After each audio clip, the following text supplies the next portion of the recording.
For starters, in the case where we didn't have a great result, one of the things that we just didn't, I would say maybe do effectively, or we just didn't really know how to properly frame, was how to deal with the individual defendant in the case. I mean, the courtroom setup in the first case that didn't go well was a little bit odd in that the defense table and the plaintiff's table were actually perpendicular to each other.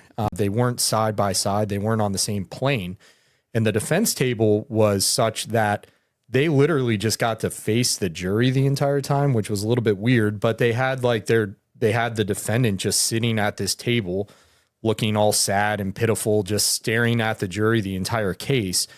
And we just didn't have a great strategy for disarming that sympathy to a certain degree. So that was one lesson that we took from the first case. And one of the first things we did in the case where we had success was even in voir dire, and I think in opening, we just said that the defendant is not a bad person. We're not here to punish the defendant. We're not here. That is not the purpose of this.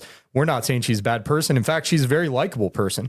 That's not what this is about. This is about when you hurt somebody and you're in a collision and that causes harm, there has to be responsibility for that. But we're not saying that it's about punishment or that she's a bad person. So we immediately tried to disarm that. And I think we did that effectively in our framing. And that was something that we just weren't able to do in the first case, frankly, because I don't know that we really knew how to address that issue yet. And that's an issue that came up a lot. And we were constantly thinking about, how do we get ahead of this when you've got an individual defendant who's likable and it's not a punitive case? So that was one important lesson.